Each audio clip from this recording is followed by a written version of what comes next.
Astrologer Ramakrishna Ghosh. আমার এই channel অর্থাৎ অ্যাস্ট্রোলজার রামকৃষ্ণ ঘোষ চ্যানেলের পক্ষ থেকে জানাই আপনাদের সকলকেই স্বাগত। আশা করি ঈশ্বরের কৃপায় আপনারা সকলেই ভালো আছেন। আমি বিভিন্ন রাশির মাসিক রাশিফল নিয়ে আলোচনা করছিলাম। আজকে আমার আলোচনা কুম্ভ রাশির কয়েকটি ভবিষ্যৎবাণী, যা 100% সত্যি হবেই। মার্চ 2024 কুম্ভ রাশির স্বাস্থ্য কেমন যাবে, তাদের শিক্ষা, প্রাথমিক শিক্ষা, কলেজ বিদ্যা, উচ্চশিক্ষা কেমন হবে, তাদের কর্ম, চাকরি বা ব্যবসা কেমন হবে, তাদের দাম্পত্য জীবন ও প্রেম সম্পর্ক কেমন হবে, তাদের মেন্টাল কন্ডিশন কেমন থাকবে, পিতামাতার স্বাস্থ্য কেমন যাবে এবং তাদের পারিবারিক জীবন কেমন যাবে, এই নিয়েই কিন্তু আমার ওভারঅল আলোচনা। এবং কুম্ভ রাশির কিন্তু শনির সাথে সাথে দ্বিতীয় ফেজ চলছে, অর্থাৎ রাশিতেই শনি আছে। সুতরাং কুম্ভ রাশির কিছুটা মানসিক চাপ তো থাকবেই, কিছুটা ঝঞ্ঝাট ঝামেলার মধ্যে দিয়ে সব কিছু করতে হবে, তবুও তার মধ্যে কিছু শুভত্বও রয়েছে। এবং কুম্ভ রাশির যে সমস্যা রয়েছে সেগুলো থেকে বেরিয়ে আসার রেমেডি কী, ওভারঅল ভাগ্য কী, সেটা কিন্তু আমি বলবো। তাই আপনাদের কাছে অনুরোধ, ভিডিওটি কেটে কেটে দেখবেন না, শেষ পর্যন্ত দেখবেন, তাতে আপনাদের সুবিধা হবে। কারণ ভিডিওর শেষে আমি কিন্তু রেমেডি বলে থাকি। যাই হোক, কুম্ভ রাশির অধিপতি গ্রহ হচ্ছে শনি, সে রাশিতে আছে, সপ্তমপতি রবি এবং বুধের সাথে রয়েছে। বুধ হচ্ছে এখানে অষ্টমপতি আর পঞ্চমপতি। কুম্ভ রাশির দ্বিতীয় রয়েছে রাহু, কুম্ভ রাশির অষ্টমে রয়েছে কেতু, কুম্ভ রাশির দ্বাদশে রয়েছে শুক্র নবমপতি এবং চতুর্থপতি, এবং মঙ্গল এদের দশমপতি কুম্ভ রাশির দ্বাদশে রয়েছে, এবং কুম্ভ রাশির তৃতীয় রয়েছে বৃহস্পতি। রবি 15ই মার্চ রবি কিন্তু আপনাদের দ্বিতীয় গোচর করবে, তখন রবি রাহু গ্রহণদোষ তৈরি হবে। 7ই মার্চের পর বুধ আপনাদের দ্বিতীয় গোচর করবে। 7ই মার্চ শুক্র আপনাদের রাশিতে গোচর করবে। 15ই মার্চ মঙ্গল আপনাদের কিন্তু রাশিতে গোচর করবে। মঙ্গল এখন উচ্চস্থ আছে দ্বাদশে। আর আপনাদের 25শে মার্চ বুধ হচ্ছে আপনাদের তৃতীয় গোচর করবে। যাই হোক, এই হলো কুম্ভ রাশির গোচর ফল মার্চ 2024 সাপেক্ষে। কুম্ভ রাশির স্বাস্থ্য নিয়ে প্রথমে বলি। রাশির অধিপতি বা কুম্ভ লগ্নের ক্ষেত্রে লগ্নের অধিপতি, সে কিন্তু রাশি বা লগ্নে বসে রয়েছে, কার সাথে? অষ্টমপতি যুক্ত হয়ে এবং সপ্তমপতি যুক্ত হয়ে। যাই হোক, আপনাদের স্বাস্থ্য মোটামুটি যাবে, মানসিক অস্থিরতা বাড়বে, নার্ভজনিত কোনো সমস্যা তৈরি হতে পারে, ইএনটি ট্রাভেল, নাক কান গলার সমস্যা তৈরি হতে পারে। মাসের দ্বিতীয়ার্ধে মাথা ব্যথা, চোখের সমস্যা এগুলো দেখা যেতে পারে, এবং পেটের সমস্যা দেখা যেতে পারে। জীবজন্তু, পোকামাকড় এগুলো থেকে সাবধান থাকবেন। চোট আঘাত, রক্তপাত থেকে সাবধান থাকবেন, কারণ মাসের দ্বিতীয়ার্ধে মঙ্গল আপনাদের রাশিতে থাকবে, শনি মঙ্গল যোগ কিন্তু তৈরি হবে। যাই হোক, শরীরের বিষয়ে অতিরিক্ত সাবধানতা প্রয়োজন হবে, এবং আপনারা নিয়মিত যোগব্যায়াম, এক্সারসাইজ করুন এবং খাদ্যাভ্যাস করুন, তাহলে আপনাদের শরীর সুস্থ রাখা সম্ভব হবে। এরপরে আসি শিক্ষা। আপনাদের যে চতুর্থপতি শুক্র এবং নবমপতি, সেও কিন্তু শুক্র, সে কিন্তু দ্বাদশে বসে আছে। প্রাথমিক শিক্ষায় কিছু অসুবিধা দেখা যাচ্ছে। 7ই মার্চ এই শুক্র কিন্তু দ্বিতীয় রাশিতে গোচর করবে, তখন আপনাদের শিক্ষার জায়গায় ভালো রয়েছে। কিন্তু 7ই মার্চের পর বুধ আপনাদের দ্বিতীয় গোচর করবে এবং রাহু যুক্ত হবে, নিচস্থ হবে। কলেজ বিদ্যার ক্ষেত্রে কিছু অসুবিধা রয়েছে। কোনো অ্যাডমিশন থাকলে অ্যাডমিশনের ক্ষেত্রে ডিসিশন মেকিংয়ে ভুল হতে পারে, বন্ধুবান্ধব সঙ্গ খারাপ হতে পারে, ডিসিশনহীনতায় আপনারা ভুগতে পারেন, আপনাদের নাক কান গলার সমস্যা নিয়ে ভুগতে হতে পারে।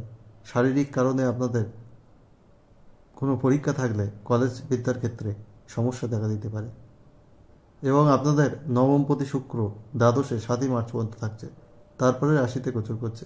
আপনাদের কিন্তু উচ্চশিক্ষার যোগ রয়েছে, বিশেষ করে বিদেশে যারা উচ্চশিক্ষার চেষ্টা করছেন 7ই মার্চের মধ্যে তাদের কিন্তু ভালো যোগ রয়েছে। উচ্চশিক্ষার জন্য বাইরে যাওয়ার কিন্তু পসিবিলিটি দেখাই যাচ্ছে। আর কুম্ভ রাশির কর্মজীবন, এদের দশমপতি মঙ্গল কিন্তু দ্বাদশে থাকছে। বিদেশে যারা কর্ম করেন তাদের কিন্তু কর্ম ভালোই বলা যাচ্ছে, কর্ম তাদের লাভজনক হবে এবং তাদের কর্মের ক্ষেত্রে উন্নতির যোগ কিন্তু দেখা যাচ্ছে। দ্বাদশে মঙ্গল, দশমপতি কিন্তু উচ্চস্থ হচ্ছে এবং তারপরে কিন্তু মঙ্গল 15ই মার্চ রাশিতে গোচর করছে।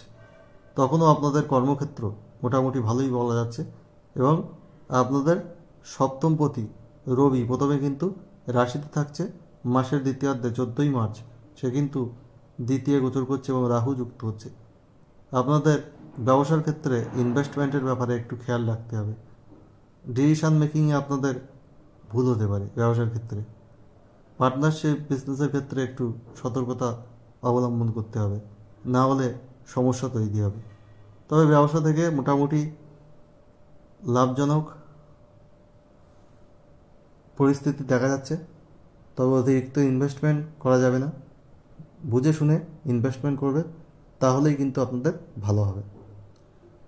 আর যেটা দেখা যাচ্ছে, ব্যবসা ছাড়া আপনাদের বিভিন্ন যারা বাদ্যযন্ত্র বাজান, যারা সেলফ এমপ্লয়েড, বিভিন্ন ক্রিয়েটিভ কাজকর্মের সঙ্গে যুক্ত, গ্ল্যামার ফিল্ডের সাথে আছেন, যারা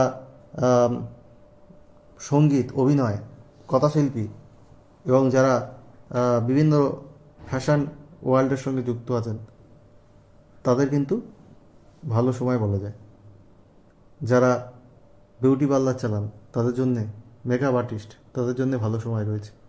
যাই হোক, এরপরে আমি আসি দাম্পত্য জীবন। সপ্তমপতি আপনাদের প্রথমে মাসের প্রথমার্ধে রাশিতে থাকছে, সেখানে শনির সাথে যুক্ত হচ্ছে। আবার দ্বিতীয়ার্ধে আপনাদের কিন্তু রাহু যুক্ত হচ্ছে। মাসের দ্বিতীয়ার্ধে দাম্পত্য জীবনে কিছু ভুল বোঝাবুঝি হতে পারে, মিসআন্ডারস্ট্যান্ডিং হতে পারে। দাম্পত্য জীবন খুব ভালো বলা যায় না, মাঝারি ধরনের। একে অপরকে গুরুত্ব দিতে হবে, সময় দিতে হবে, একে অপরকে বুঝতে হবে, না হলে কিন্তু মিসআন্ডারস্ট্যান্ডিং হতে পারে, দাম্পত্য জীবনে কিছু সমস্যা হতে পারে। আপনাদের পারিবারিক কিছু ঝামেলা আসতে পারে, সেগুলো আপনাদের সতর্ক থাকতে হবে। আত্মীয় স্বজনের সাথে মনোমালিন্য হতে পারে। আর যেটা দেখা যাচ্ছে, আপনাদের প্রেম, আপনাদের পঞ্চমপতি বুধ, সে কিন্তু রাশিতে থাকছে। 7ই মার্চের পর সে দিতে চলে যাচ্ছে এবং রাহু যুক্ত হচ্ছে, নিচস্থ হয়ে যাচ্ছে। ফলে প্রেমের ক্ষেত্রে কিন্তু কিছু সমস্যা আসবে, আপনারা ডিসিশনহীনতায় ভুগবেন, দ্বিধাদ্বন্দ্ব আপনাদের মধ্যে একটা থাকবে প্রেমের ক্ষেত্রে। আপনাদের বুঝে শুনে কথা বলতে হবে, না হলে কিন্তু আপনাদের প্রেম টিকবে না, প্রেম ব্রেকআপ হয়ে যাওয়ার কিন্তু সম্ভাবনা রয়েছে। এটা পূর্ণমাত্রায় কিন্তু দেখা যাচ্ছে। আপনাদের মানসিক চাপ থাকবে, কাজের চাপ বাড়বে, কোনো পরিস্থিতিতেই শান্তি থাকবে না যদি অশুভ গ্রহের দশা অন্তর্দশা চলে। আর শুভ গ্রহের দশা অন্তর্দশা চললে আপনারা অনেক অশুভত্ব কাটিয়ে উঠতে পারবেন এই শনির সাথে। আমি ভিডিওর শেষে বলে দিচ্ছি কী কী প্রতিকার আপনারা করবেন যাদের এই কুম্ভ রাশি, শুভ গ্রহের দশা চলুক আর অশুভ গ্রহের দশা চলুক।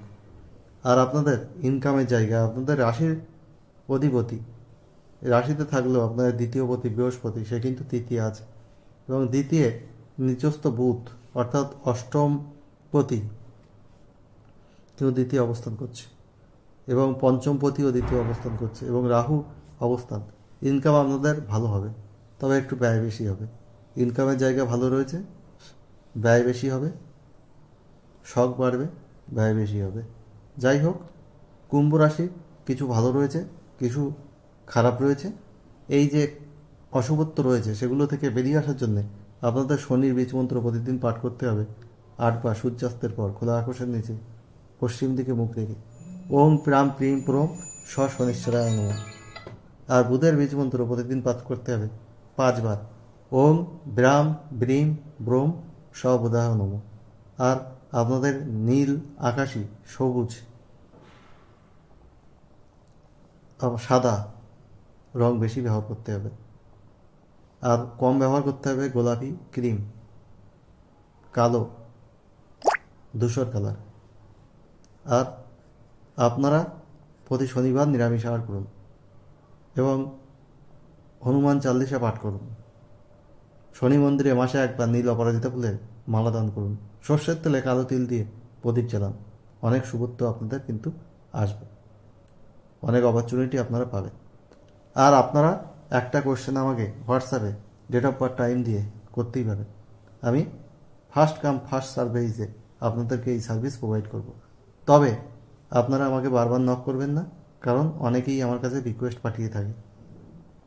আর আপনারা অনলাইনে আমার থেকে ফুল হরস্কোপ করে নিতে পারেন। আমি হ্যান্ড রিটেন রিপোর্ট দিই, অন্য অন্য অ্যাস্ট্রোলজারের মতো সফটওয়্যার থেকে প্রিন্ট করে কিন্তু দিই না। হ্যান্ড রিটেন রিপোর্ট অ্যানালিসিস করে দিই, এবং খুব কম টাকায়। অন্য অন্য জ্যোতিষীরা যা টাকা নেয় তার থেকে 5 ভাগের 1 ভাগ টাকা নিয়ে আমি কিন্তু এটা করে দিই।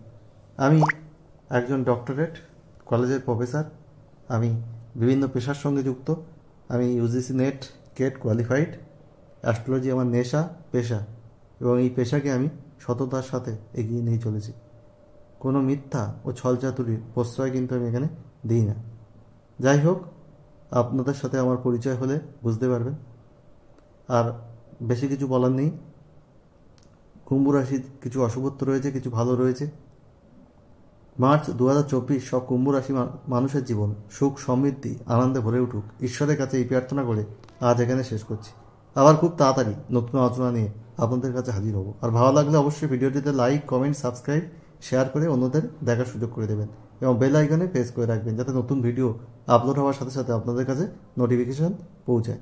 আপনারা সকলেই ভালো থাকুন, এই কামনা করে আজ এখানে শেষ করছি।